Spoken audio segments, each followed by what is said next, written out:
Hello everyone, welcome to my channel. I am Paniksha Bhardwaj. तो आज के लेक्चर में हम क्लास 8 की एसएसटी के हिस्ट्री का chapter number 7 that is civilising the native educating the nation. ठीक है, ये इस चैप्टर का फर्स्ट वीडियो रहेगा। इससे पहले मैंने आपको जो इससे पहले वाला चैप्टर था that is viewers, iron smelters and factory owners, वो हमने कंप्लीट करा है। ठीक है, तो चलिए स्टार्ट करते हैं। चैप्टर को स्टार्ट करने से पहले मैं आपको बता दूं कि आपका ये जो टाइटल है, आपको ये जो चैप्टर का हेडिंग दिया हुआ है, आपको पहले इसके बारे में पता होना चाहिए। That is civilising the native. Civilising का मतलब अगर आप हिंदी में देखेंगे तो मतलब होता है सभ्य बनाना। ठीक है, सभ्य बनाना। अब जो जिनको हिंदी नहीं आता होगा तो उन वो सोचेंगे कि ये क्या है। तो अगर मैं इंग्लिश में बताऊं, सिविलाइजिंग का मतलब होता है एक सोसाइटी को एजुकेट करना, ताकि हम उसके कल्चर को और ज़्यादा डेवलप्ड कर सकें। ठीक है, कल्चर यानी कि उसकी संस्कृति को और ज़्यादा डेवलप कर सकें। अब यहाँ पे क्या था, सिविलाइजिंग द नेटिव। अब नेटिव का मतलब क्या होता है, हिंदी में देखेंगे तो मूल निवासी। ठीक है, और अगर हम इंग्लिश में समझेंगे, बिलोंगिंग टू अ लोकेलिटी, यानी कि जिसका जन्म जहाँ होता है ना। जैसे अगर हम अपनी बात करेंगे तो हम कहाँ के नेटिव हैं, हम इंडिया के रहने वाले हैं। ठीक है, कोई लोकेलिटी, किसी कंट्री या किसी रीजन का रहने वाले पर्सन को हम क्या बोलते हैं, नेटिव बोलते हैं। जैसे कि हम इंडिया के नेटिव्स हैं, हम इंडिया के रहने वाले हैं। एजुकेटिंग या द नेशन, मतलब नेशन आपको पता है राष्ट्र होता है, और एजुकेटिंग का मतलब होता है पढ़ाना। ठीक है, तो क्या था, नेटिव को सिविलाइज करना और नेशन को पढ़ाना। इस चैप्टर के अंदर हम ये देखेंगे कि हाँ, यहाँ के नेटिव्स को, इंडिया के लोगों को किस तरह से ब्रिटिशर्स ने सिविलाइज किया, और नेशन को किस तरह से पढ़ाया गया या किस तरह से आगे जो है उसको डेवलप किया गया, वो हम इस चैप्टर के अंदर पढ़ेंगे। ठीक है, तो चलिए स्टार्ट करते हैं। जैसे कि हमने पहले के चैप्टर्स में पढ़ा था, जो ब्रिटिशर्स थे, ठीक है, जो ब्रिटिशर्स का रूल था, उसकी वजह से राजा नवाब्स, पीजेंट्स और ट्राइबल्स की लाइफ के ऊपर बहुत ज़्यादा इफेक्ट पड़ रहा था। ठीक है, अब इस चैप्टर के अंदर हम जो हैं वो ये कोशिश करेंगे पढ़ने की, ये समझने की कि ये जो ब्रिटिशर्स का रूल रहा है ना, इसकी वजह से क्या इम्प्लीकेशंस रही हैं लाइफ्स ऑफ स्टूडेंट्स। जो बच्चे पढ़ने वाले थे, उनकी ज़िंदगी के ऊपर ब्रिटिश रूल का क्या इम्पैक्ट रहा। For the British in India wanted not only territorial conquest. जो ब्रिटिशर्स इंडिया के अंदर आए थे, उनका सिर्फ ये मकसद नहीं था, या वो ये सिर्फ नहीं चाहते थे कि वो टेरिटोरियल कन्क्वेस्ट करें, यानी कि ज़मीन को हड़पे, ठीक है, युद्ध वगैरह करके टेरिटरी जो है उसको क्या करें, जीते। एंड कंट्रोल ओवर रेवेन्यूज़, और जो भी इनकम, जो भी रेवेन्यू जनरेट हो रहा है इंडिया के ऊपर, उसके ऊपर अपना कंट्रोल जो है वो बना के रखे। उनको ये भी मानना था कि कल्चरल मिशन, उनका एक कल्चरल मिशन भी था, और वो क्या था, सिविलाइज द नेटिव्स। नेटिव्स को क्या करना, सिविलाइज करना। ठीक है, change their customs and values, उनके कस्टम्स और वैल्यूज़ को, उनके रीति रिवाजों को, उनकी वैल्यूज़ को चेंज कर कर उनको सिविलाइज करना। ठीक है, तो क्या क्या चेंजेस जो थे, बदलाव जो थे, वो ब्रिटिशर्स के द्वारा इंट्रोड्यूस किए गए, किस तरह से इंडियंस को एजुकेट किया गया, सिविलाइज्ड बनाया गया, and made into what the British believed were good subjects. And क्या क्या चीज़ें उन्होंने ऐसी की जिसमें वो गुड सब्जेक्ट्स जो हैं, ब्रिटिशर्स जो हैं वो उनको गुड सब्जेक्ट्स की तरह देख सकें। सब्जेक्ट्स का मतलब हम जो थे वो नागरिक थे, किसके, ब्रिटिशर्स के, क्योंकि उन्होंने हमारी कंट्री के ऊपर हमें कॉलोनी बनाया हुआ था, और वो यहाँ पे रूल कर रहे थे। तो यही चीज़ यहाँ बोली गई है कि किस तरह से कौन कौन से बदलाव लाए गए, किस तरह से इंडियंस को एजुकेट किया गया, सिविलाइज बनाया गया। British could find no simple answers to these question. इन क्वेश्चंस के लिए ब्रिटिशर्स के पास किसी भी तरह का जवाब नहीं था, इसीलिए उन्होंने कई सालों तक इस टॉपिक के ऊपर, इस क्वेश्चन के ऊपर उन्होंने क्या किया, लगातार डिबेट की, बात की। अब how the British saw education, Britishers जो थे उन्होंने किस तरीके से एजुकेशन को देखा। ठीक है, तो उससे पहले हम यहाँ पे देखिए, आपको एक बॉक्स में ये मीनिंग दिया हुआ, वर्ड दिया हुआ है, लिंग्विस्ट। ठीक है, लिंग्विस्ट का मतलब क्या हो गया, एक कोई ऐसा इंसान जिसको नॉलेज हो, जो कि बहुत सारी लैंग्वेजेस को जानता हो या पढ़ सकता हो, या उसको उसके बारे में पता हो। ठीक है, उसको लिंग्विस्ट बोलते हैं। तो अब हम देखेंगे जो ब्रिटिशर्स थे ना, उन्होंने किस तरीके से एजुकेशन को देखा। Let us look at what the British thought and did, and how some of the ideas of education that we now take for granted evolved in the last 200 years। कि Britishers जो थे वो क्या सोचते थे, वो क्या करते थे, और कौन कौन से आइडियाज़ जो थे एजुकेशन को लेके, आज से 200 साल पहले, मतलब जो इवॉल्वेशन हुई है, जो चेंजेस आए हैं, वो किस तरह से एजुकेशन को लेते थे, उसके बारे में हम देखेंगे। इस पूरे प्रोसेस में जो है, इंडियंस ने किस तरह से रिएक्ट किया ब्रिटिश आइडियाज़ को, उन्होंने किस तरह से अपने व्यूज़ को डेवलप किया, किन्होंने, ब्रिटिशर्स ने किस तरह से अपने व्यूज़ को इंडियंस के सामने रखा, ताकि वो इंडियंस को एजुकेट कर सकें, वो हम सारा इस टॉपिक के अंदर देखेंगे। The tradition of orientalism. अब ओरिएंटलिज्म का क्या मतलब होता है, तो ओरिएंटलिज्म का मतलब होता है someone from western country who studies the language, culture, history of the countries of eastern asia. That means कि कोई ऐसा इंसान, ठीक है, जो कि वेस्टर्न कंट्री से बिलोंग करता है और उसको स्टडी करता हो ईस्टर्न एशिया की, जिसमें आपका इंडिया आ जाता है, चाइना आ गया, जापान आ गया, म्यांमार आ गया, मलेशिया आ गया, ठीक है, जो ईस्टर्न एशिया के अंदर जो कंट्रीज आती हैं उनके बारे में क्या करता हो, उसकी लैंग्वेज, ठीक है, ईस्टर्न एशिया की लैंग्वेजेस, उसके कल्चर और उसकी हिस्ट्री के बारे में स्टडी करता हो, उसको हम बोलते हैं ओरिएंटलिस्ट। ठीक है, जो एशिया की लैंग्वेज और कल्चर के बारे में जिसको नॉलेज हो वो होते हैं ओरिएंटलिस्ट। अब यहाँ पे क्या बोला है कि जो ट्रेडिशन था ओरिएंटलिज्म का, ठीक है, वो क्या था, जो रीति रिवाज थे ओरिएंटलिज्म के, मैंने बताया आपको ओरिएंटलिज्म क्या होता है। ठीक है, वो लोग जो कि वेस्टर्न कंट्री से बिलोंग करते थे और वो एशिया की लैंग्वेज और कल्चर को के बारे में नॉलेज रखते थे, ज्ञान रखते थे। अब 1783 में क्या हुआ, एक पर्सन थे जिनका नाम था विलियम जॉन्स। ठीक है, देखिए ये नाम आप जो है ये अच्छे से याद रखिएगा, क्योंकि इन्हीं नाम से आगे क्वेश्चंस भी आपको पूछे हुए हैं और एक एक मार्क्स का क्वेश्चन आपसे पूछा जा सकता है। तो 1783 में एक पर्सन थे जिनका नाम था विलियम जॉनस, वो कलकत्ता के अंदर आए। उनकी जो थी वो अपॉइंटमेंट की गई थी एज अ जूनियर जज, उनकी अपॉइंटमेंट की गई थी जूनियर जज के तौर पे एट द सुप्रीम कोर्ट के अंदर उनकी जो पोजीशन थी वो एज अ जूनियर जज थी और उनको अपॉइंट किया गया था। सुप्रीम कोर्ट वो कोर्ट था जहाँ पे कंपनी ने जो एस्टैब्लिश किया हुआ था, ठीक है, जो कंपनीज के द्वारा कोर्ट एस्टैब्लिश किए गए थे या सेटअप किए गए थे, उस कोर्ट के अंदर जो विलियम जोनस थे वो एज अ जूनियर जज जो थे वो अपॉइंट किए गए थे। इसके साथ साथ ये जो विलियम जोन्स थे ना, इनको नॉलेज थी लॉज के बारे में। जोन्स जो थे वो लिंग्विस्ट थे, मैंने अभी आपको बताया लिंग्विस्ट वो लोग होते हैं जिनको बहुत सारी लैंग्वेजेस के बारे में नॉलेज होती है और उनके बारे में वो पढ़ते हैं। इन्हों को जो जॉनस थे, ठीक है, या विलियम जॉन्स जो थे, इनको ग्रीक आती थी, लैटिन आती थी, लैटिन इन्होंने ऑक्सफोर्ड ग्रीक और लैटिन इन्होंने ऑक्सफोर्ड यूनिवर्सिटी से पढ़ा था। इनको फ्रेंच और इंग्लिश के बारे में भी नॉलेज थी। इनको अरेबिक जो थी, इन्होंने अरेबिक जो थी वो अपने एक फ्रेंड से सीखी थी और ये पर्शियन भी बोल सकते थे। साथ ही साथ में कलकत्ता के अंदर इन्होंने अपना कुछ टाइम जो था वो बहुत कुछ घंटे जो थे ये पंडित्स के साथ रहते थे, दिन में ये कुछ घंटे पंडित्स के साथ रहते थे, जिनसे इन्होंने क्या किया था, संस्कृत सीखी थी, संस्कृत सीखी, ग्रामर सीखी और पोइट्री भी सीखी। Soon he was studying ancient Indian text on law, और जल्द ही इन्होंने क्या किया, इंडियन एंशियंट टेक्स्ट को जो था एंशियंट इंडियन टेक्स्ट जो थे उनके बारे में स्टडी की। ठीक है, उनके बारे में यानी कि law, philosophy, religion, politics, morality, arithmetic, medicine और दूसरी साइंसेज जो थी इन्होंने एंशियंट इंडियन टेक्स्ट से रिलेटेड जो था वो स्टडी किया था। देखिए ये कितने ज़्यादा आप बोलेंगे इंटेलिजेंट थे, या फिर कितनी लैंग्वेजेस के बारे में इनको नॉलेज थी। ठीक है, ये है इनकी पिक्चर, ये देखिए एक स्टैचू सा बना हुआ है Henry Thomas, sorry not William Jones का। विलियम जोन्स जो थे वो यहाँ देखिए आपको एक मिनट रुकिएगा, ये देखिए यहाँ पे विलियम जॉनस जो हैं वो क्या कर रहे हैं, ये हैं विलियम जॉनस, ये क्या बैठे हैं, पर्शियन सीख रहे हैं, ये अपने किसी फ्रेंड से पर्शियन को क्या कर रहे हैं, सीख रहे हैं। ठीक है, और ये जो स्टैचू मैं आपको शो कर रही थी ये है हेनरी थॉमस कोलब्रुक का, इनके बारे में अभी हम देखेंगे। तो क्या है, जॉनस जो थे उन्होंने ये देखा कि बहुत सारे ब्रिटिश ऑफिशियल्स जो थे वो भी जो कि कलकत्ता में रह रहे थे उसी समय पे, जब जॉनस जो थे वो कलकत्ता के अंदर आए थे, तो उन्होंने देखा बहुत सारे जो ब्रिटिश ऑफिशियल्स हैं उनका भी इंटरेस्ट है किसकी तरफ, एंशियंट इंडियन टेक्स्ट की तरफ। तो उन्होंने क्या किया, इंग्लिशमैन जैसे कि हेनरी थॉमस कोलब्रुक हो गए और नैंथियल हलहेड हो गया, ये भी मतलब बहुत बिजी थे एंशियंट इंडियन हेरिटेज को। हेरिटेज का मतलब क्या होता है, परंपरा बोल सकते हो या फिर आप बोल सकते हो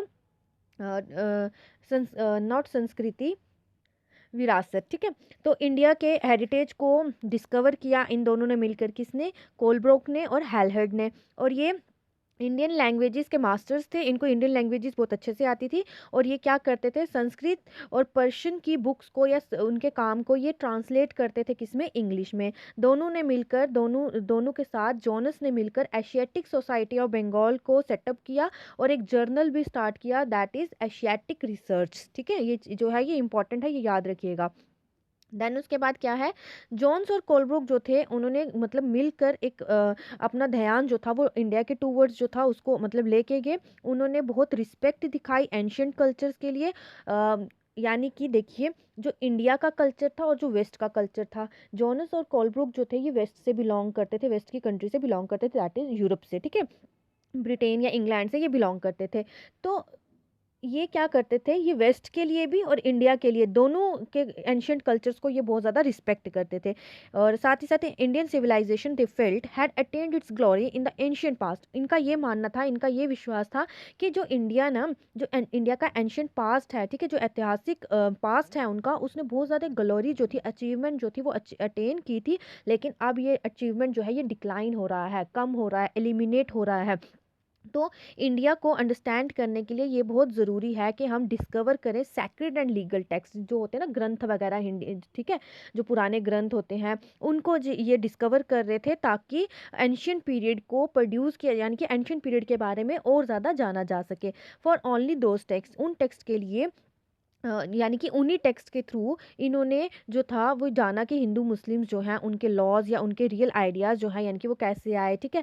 फिर इन्हीं टेक्स्ट के थ्रू, इन्हीं टेक्स्ट्स के थ्रू इन्होंने देखा कि जो फ्यूचर है किसका डेवलपमेंट का, यानी कि इंडिया का जो फ्यूचर डेवलपमेंट है वो भी इन्हीं टेक्स्ट से रिलेटेड जो है वो देखा जा सकता है। देन उसके बाद क्या है, यहाँ बताया हुआ ना, हेनरी थॉमस कोलब्रुक ये एक स्कॉलर थे जो कि संस्कृत और ancient sacred writings of Hinduism के ये स्कॉलर थे, उनको पढ़ते थे। उसके बाद क्या था, देखिए इन्फ्लुएंस ऐसे आइडियाज से इन्फ्लुएंस होके, सॉरी यहाँ से रह गया है। So Jones and Colebrooke went about discovering ancient text, understanding their meaning, translating them and making their findings known to others. क्या होने लगा, जो जॉनस और कोलब्रुक थे ना, वो क्या करने लगे, एंशियंट टेक्स्ट की डिस्कवरी करने लगे, उनके मीनिंग समझने लगे और उनको ट्रांसलेट करने लगे इंग्लिश लैंग्वेज में, और जो भी उनको मिलता था उनके बारे में वो दूसरों को भी बताते थे। ये जो प्रोजेक्ट रहा ना, मानिए, would not help the British learn from Indian culture. इसने सिर्फ ब्रिटिशर्स के लिए हेल्प नहीं किया इंडियन कल्चर को जानने के लिए, बट इसने इन टेक्स्ट की वजह से बहुत सारे इंडियंस जो थे उन्होंने अपने हेरिटेज को, अपनी परंपरा को, ट्रेडिशन को फिर से रीडिस्कवर किया। उन्होंने अपने जो मतलब पास्ट में, एंशियंट पास्ट में जो भी अचीवमेंट्स उन्होंने हासिल की थी उनको अंडरस्टैंड करने में इन टेक्स्ट ने हेल्प किया। ये जो प्रोसेस रहा था, इसने क्या किया, ब्रिटिशर्स को इंडियन कल्चर का गार्डियन बना दिया था, एज वेल एज उसका मास्टर भी बना दिया इन टेक्स्ट की वजह से।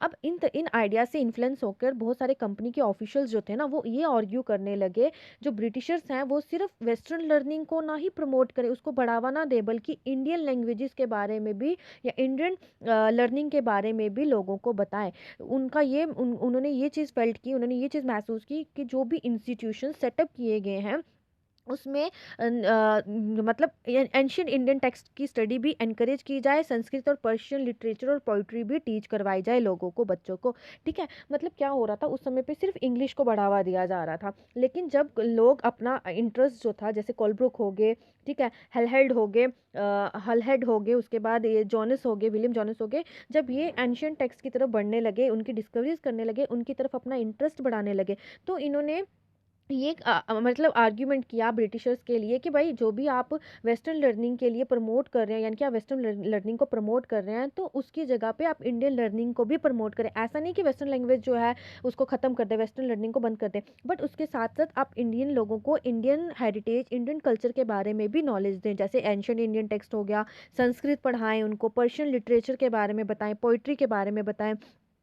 जो ऑफिशियल्स थे ना, ठीक है, जो ब्रिटिश ऑफिशियल्स थे, उनका ये भी सोच थी कि हिंदू और मुस्लिम जो थे, जब वो इन चीज़ों के बारे में पढ़ेंगे तो वो अपने हेरिटेज से और ज़्यादा फेमिलियर होंगे, और वो क्या करेंगे, मतलब उन लोगों को अगर ये चीज़ें पढ़ाई जाएंगी, यानी कि उन्हीं के देश से रिलेटेड उनको उनकी चीज़ें बताई जाएंगी, तो वो लोग जो हैं उस चीज़ की वैल्यू भी करेंगे, और वो उन सब्जेक्ट्स को एलियंस की तरह नहीं देखेंगे, ट्रीट नहीं करेंगे। एलियंस देखिए क्या होते हैं, जैसे कि हम मानते हैं जो कि बाहरी दुनिया से आए होते हैं, जैसे आपने मूवी जादू देखी होगी, कोई मिल गया, ठीक है, जिसमें जादू था, उसको एलियन बोला गया था, क्यों, क्योंकि वो दूसरी दुनिया से आया हुआ था।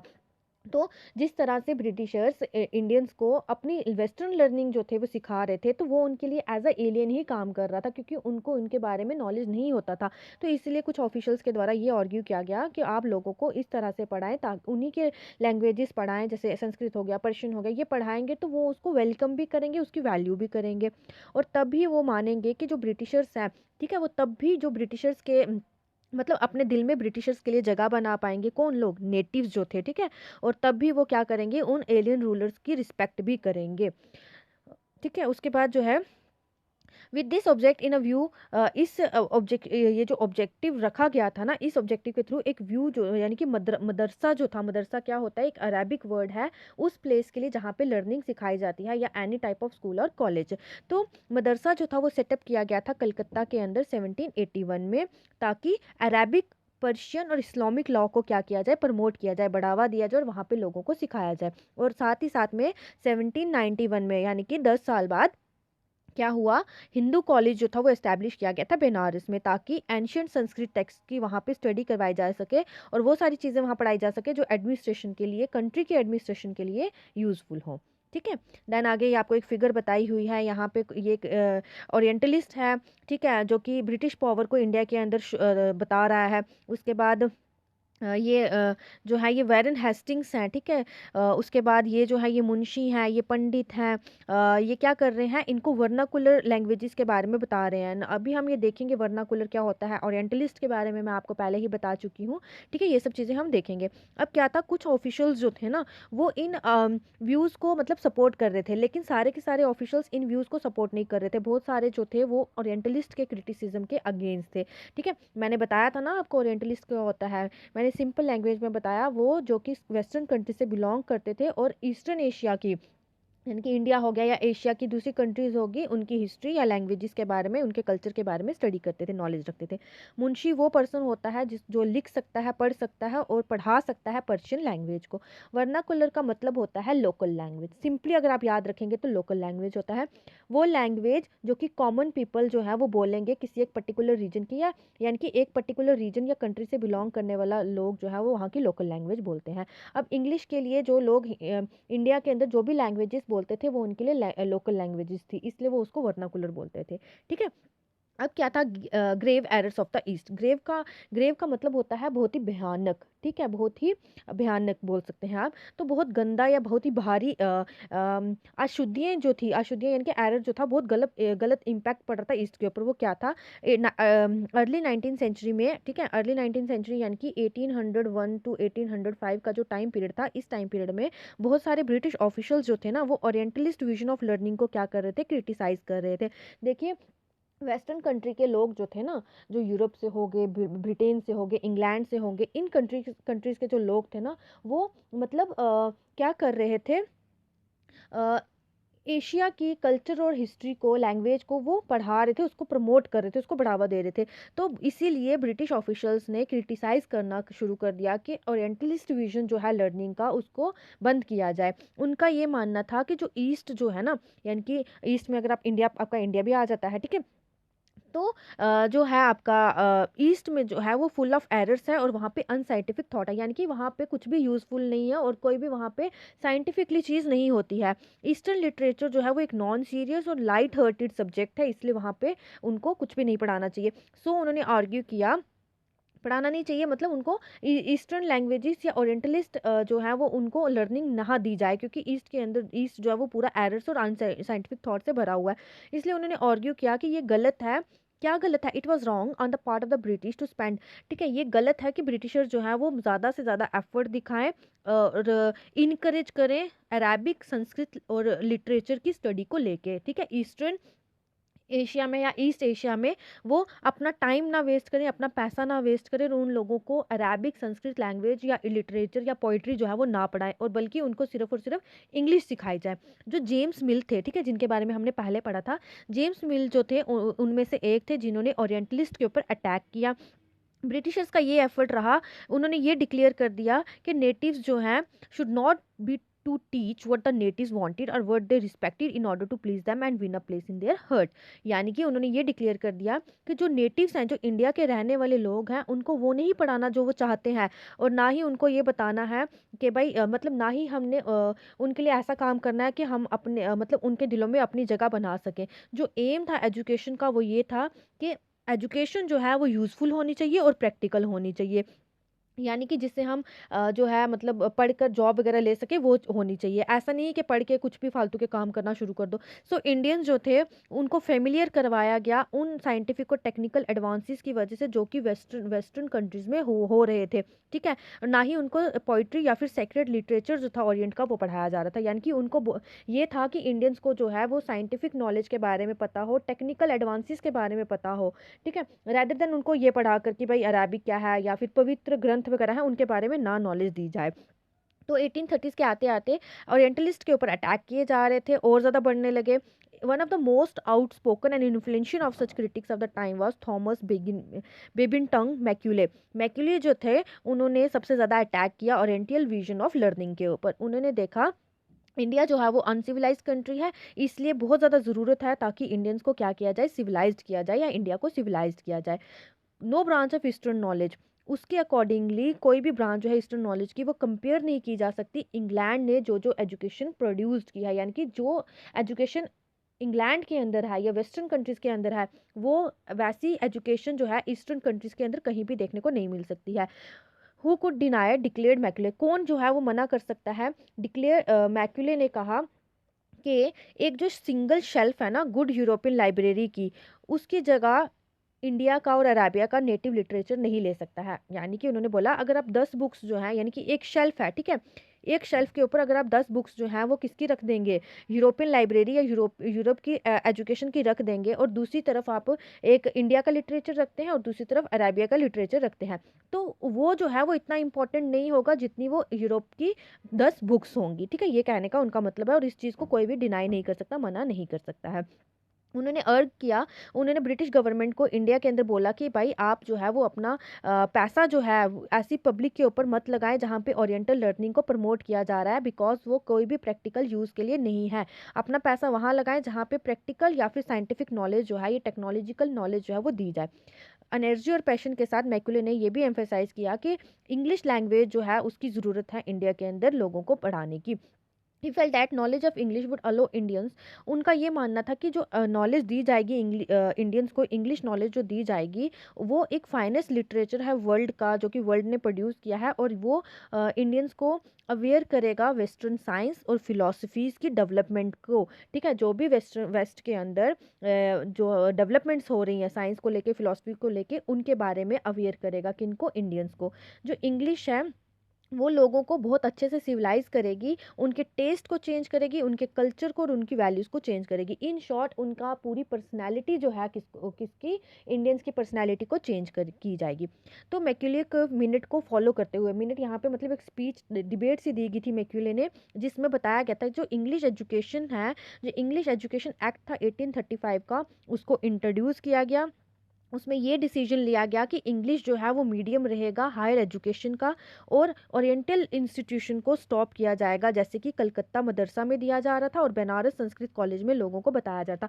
मैंने बताया ना आपको, बनारस संस्कृत कॉलेज जो इंडिया के अंदर ओपन किया गया था 1791 में, उसमें जो है वो संस्कृत टेक्स्ट को पढ़ाया जा रहा था और मदरसा में अरेबिक, पर्शियन और इस्लामिक लॉ को प्रमोट किया जा रहा था। तो जो मैक्यूले ने एक स्पीच दी थी उसमें ये बोला था, एक एक्ट पास किया था उन्होंने, इंग्लिश एजुकेशन एक्ट, जो कि 1835 में पास हुआ था। उसमें ये बोला गया कि इंग्लिश जो है वो मीडियम रहेगा हायर एजुकेशन का, और जो ये प्रमोशन हो रही है ओरिएंटल इंस्टीट्यूशन की, इसको रोका जाएगा, इसको बंद किया जाएगा। यानी कि कलकत्ता के मदरसा में कोई भी अरेबिक या कोई भी इस्लामिक स्टडी को प्रमोट नहीं किया जाएगा, और बनारस संस्कृत कॉलेज में भी संस्कृत टेक्स्ट को पढ़ाया नहीं जाएगा।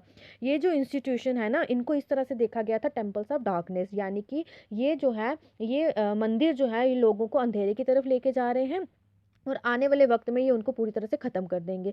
इंग्लिश टेक्स्ट बुक्स को अब जो है वो बनाया, मतलब प्रोड्यूस किया गया स्कूल्स के लिए। अब लोगों को स्कूल के अंदर सिर्फ और सिर्फ इंग्लिश की बुक्स जो थी वो पढ़ाई जाने लगी। फिर क्या था, एजुकेशन फॉर कॉमर्स, ठीक है? जो पढ़ाई हो रही थी ये ट्रेड वगैरह व्यापार के लिए जो था वो किस तरह से काम कर रहा था, एजुकेशन। तो 1854 में द कोर्ट ऑफ डायरेक्टर्स, ये कोर्ट ऑफ डायरेक्टर्स जो था ये एक पार्ट था ईस्ट इंडिया कंपनी का जो कि लंदन में था, और वहाँ से इन्होंने कोर्ट ऑफ डायरेक्टर्स ने एक एजुकेशनल डिस्पैच जो था, यानी कि गवर्नर जनरल जो था वो इंडिया के अंदर डिस्पैच करना होता है, भेजना, ठीक है? एक एजुकेशनल पर्सन जो था उसको इंडिया के अंदर भेजा, ठीक है? इशूड बाय चार्ल्स वुड, जो कि चार्ल्स वुड ने इशू किया था, जो कि प्रेसिडेंट थे किसके, board of control of the company, ठीक है, कंपनी के बोर्ड ऑफ कंट्रोल के वो प्रेसिडेंट थे चार्ल्स वुड। उन्होंने इशू किया था एक एजुकेशनल डिस्पैच, उन्होंने गवर्नर जनरल के द्वारा इंडिया में भेजा, ठीक है। It has come to be known as, जिसको वुड्स डिस्पैच के नाम से जाना गया। आउटलाइनिंग द एजुकेशन पॉलिसी, इस डिस्पैच में एजुकेशन पॉलिसी को आउटलाइन किया गया जो कि इंडिया के अंदर फॉलो की जाना था। इसका मेन ये था, इसका मेन एम जो था वो ये था कि जो प्रैक्टिकल बेनिफिट्स हैं यूरोपियन लर्निंग के वो क्या क्या हैं, और ओरिएंटल नॉलेज को अपोज किया गया, ठीक है। ये जो वुड डिस्पैच था ना, वुड्स डिस्पैच था, इसका मेन एम क्या था कि इंडिया के लोगों को जो है वो यूरोपियन लर्निंग जो है वो दी जाए, और लोगों को यूरोपियन लर्निंग जो है वो दी जाए, और लोगों को प्रैक्टिकल बेनिफिट्स के बारे में बताया जाए, ठीक है, ना कि उनको ओरिएंटल नॉलेज जो है वो प्रोवाइड की जाए। एक प्रैक्टिकल यूजेज जो था डिस्पैच का वो ये था कि वाज इकोनॉमी, ठीक है, सॉरी नॉट इकोनॉमी, इकोनॉमिक, ठीक है। यूरोपियन लर्निंग जो थी वो ये बताती थी कि लोग जो हैं, इंडियन जो हैं, उनको ये चीज़ें बताई जानी चाहिए कि जो ट्रेड और कॉमर्स है, एजुकेशन की वजह से ट्रेड और कॉमर्स का एक्सपेंशन किस तरह से होगा, उनको जो है इम्पोर्टेंस बताई जाए किसकी, रिसोर्सेज की डेवलपमेंट की, कंट्री के रिसोर्सेज की डेवलपमेंट के इम्पोर्टेंस के बारे में बताया जाए। Introducing them to European ways of life. अब क्या होगा, जैसे जैसे उनको यूरोपियन लर्निंग के बारे में बताया जाएगा तो लोग जो है वो यूरोपियंस के लोगों के तौर तरीके सीखेंगे, उनके टेस्ट और उनकी डिज़ायर जो है वो चेंज होगी, और उनके अंदर जो है ब्रिटिश गुड्स को लेके डिमांड जो है वो बढ़ेगी। इंडियंस जो थे, for Indians would begin to appreciate, Indian जो है वो क्या करेंगे, उनको अप्रिशिएट करेंगे, और यूरोप के अंदर प्रोड्यूस होने वाली चीज़ों को खरीदेंगे। कहने का क्या मतलब था, यहाँ पे जो था ना, यूरोपियंस ने मतलब इंडिया के लोगों के अंदर ये दिमाग में बात डाल रहे थे कि भाई आप लोग जो है वो ब्रिटिश के प्रोडक्ट्स खरीदो, क्योंकि ब्रिटिश के प्रोडक्ट्स अच्छे हैं। क्योंकि देखिए वो उनको यूरोपियन लर्निंग जो थे उसके ऊपर ज़्यादा से ज़्यादा फोकस क्यों कर रहे थे, वो ही उसको ज़्यादा क्यों सिखाना चाहते थे। देखिए अगर इंडियंस को ये बताया जाता कि आपका पास्ट अच्छा था, आपके कपड़े अच्छे हैं, आप जो चाय बनाते हैं वो अच्छे हैं, मतलब आपका खाना पीना अच्छा है, तो इंडिया के लोग जो थे वो फिर ब्रिटिश प्रोडक्ट्स को नहीं खरीदते और ना ही ब्रिटिश को इम्पोर्टेंस देते। इसलिए लोगों के दिमाग के अंदर ये बातें डाली गई कि जो ब्रिटिश प्रोडक्ट्स हैं वो अच्छे हैं, ब्रिटिश का रहन सहन अच्छा है, उनका खाना पीना अच्छा है, उनका बोलना अच्छा है, उनका कपड़ा पहनना अच्छा है। तो वो अगर आप देखेंगे आज के टाइम पे भी लोग जो हैं वो इंडिया के कल्चर को ना ज़्यादा पसंद करके वेस्टर्न कल्चर को ज़्यादा इंपॉर्टेंस देते हैं। तो यही चीज़ें जो थी ये उस समय से लेके अभी तक ये चलती आ रही हैं, और ब्रिटिशर्स जो थे वो सक्सेसफुल रहे इन जड़ों को हमारे दिमाग में डालने के लिए। अब यहाँ पे ये बताया हुआ है लैंग्वेज ऑफ द वॉइस, ठीक है। इंग्लिश जो थी वो बुद्धिमानों की लैंग्वेज थी। इंग्लिश को पढ़ाने की क्या ज़रूरत पड़ी, मैक्यूले ने ये डिक्लेयर किया कि जितनी भी पार्टीज थी या जितने भी ब्रिटिश ऑफिशियल्स थे उनका ये मानना था कि जो कॉमनली स्पोकन, यानी कि जो लैंग्वेजेस जो वर्नाकुलर नेटिव्स जो हैं वो अपने आपस में, इंडिया के नेटिव जो हैं वो आपस में बोलते हैं, ना ही वो लिटरेरी हैं और ना ही उनके अंदर कोई साइंटिफिक इन्फॉर्मेशन है, और वो बहुत ही पुअर और रूड तरीके से लोग बात करते हैं। और उनको जब तक वो इंग्लिश नहीं सीखेंगे तब तक वो लोग किसी भी चीज़ को जो है वो वैल्यू नहीं देंगे, और ना ही वो किसी चीज़ को ट्रांसलेट कर पाएंगे, ठीक है। आगे देखिए क्या है, वुड डिस्पैच जो था उनका ये भी मानना था कि यूरोपियन लर्निंग जो है वो उनके मॉरल करेक्टर को, इंडियन के मॉरल करेक्टर्स को क्या करेगा, इम्प्रूव करेगा, ठीक है।